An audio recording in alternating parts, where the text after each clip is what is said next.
మా చెల్లి first time రొట్టె చేస్తుంది. ఇదైతే ఆమె చేసింది అనుకోకండి. ఇదైతే మా చెల్లి ఇప్పుడు ఫస్ట్ రొట్టె చేస్తుంది. ఇక్కడ ఉంది చూడండి, అస్సలు రాదు తనకి, ఫస్ట్ టైం ట్రై చేస్తుంది. మలిపేసింది అట్లా ఇట్లా భయంతోటి అయ్యో గాజులు వేస్తున్నాను, దాంట్లో నిలబడాలనిపిస్తుంది. గుండు గారు సన్నమస చినిగిపోతుంది, దొడ్డుగా వస్తే చినిగిపోతుంది అంట, సన్నం వస్తే చినిగిపోతుంది. కానీ ఓమన్ నువ్వేమి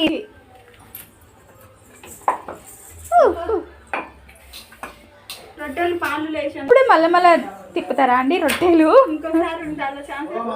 కొంచెం కాలాలి. ఏం తెచ్చినా ఎందుగా తిప్పు జర నయమే ఇంతకు ముందు కంటే. చపాతి కాల్చినట్టు అక్కడ తిప్పున్నా ఇక్కడ తిప్పున్నా అంటుంది ఫ్రెండ్స్. నేర్చుకుంటుంది, తినాలనిపిస్తుంది. వెంకటిదంటే ఇప్పుడు ఫ్యాషన్ అయింది కదా, ఫ్యాషన్ కాదు, హెల్త్ కోసం అన్ని కష్టాలు ఇప్పట్లో. మల్లుల్లో క్వశ్చన్ చేస్తుర్రు వాళ్ళ అత్తను. ఎంత చిన్నగా వచ్చిందిరా నీకు? వచ్చా ఎట్లా చేయాలో?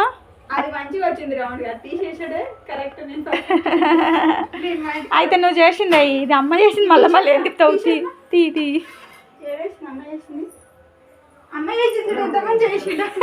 మా అమ్మ కూడా అగుడు అన్ని వంటకాలన్నీ వేసి బయటికి పోయింది. దేవుని కాడికి కూడా రాకుండా ఆమె కూడా కొంచెం ఎట్లా అయ్యా వేసి పంపించేసిగా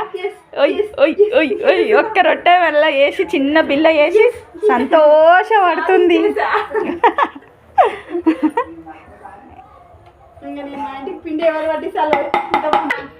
పిలుస్తుంది పోండి నాయనమ్మ దగ్గరికి. ఇప్పుడు నీళ్ళు కొట్టడం చూడండి, వాటర్ ఎలా చేస్తుందో. కొత్త వాళ్ళైనా ఇలా చూసి నేర్చుకోండి ఫ్రెండ్స్. కొత్త వాళ్ళు, మా చెల్లి అయితే కొత్తనే వేస్తుంది కదా, అయ్యో నీళ్ళు ఇట్లా నీళ్ళు చేయితో రుద్దకుండా ఇట్లా చేస్తే సేఫ్గా మంచిగా కాలుతుంది. ఇలా చెయ్యాలి. ఫస్ట్ టైం చేసేవాళ్ళు చిన్న చేయాలి, ఏం కాదు. ఇలా రుద్దినాక మలిపొత్తేస్తారు. పెద్దగా ఉంటే మా చిన్న పెడితే కాలేదు దబ్బున. మరి నీళ్ళు అద్దిన వావ్ బ్యూటిఫుల్ గా అమ్మో పొంగుతుందని సంతోషిస్తుంది.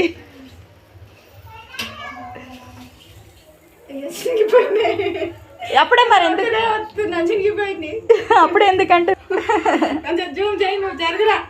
ఇక్కడ పూరిలా గుబ్బింది. ఫస్ట్ టైం ఇలా కొత్తగా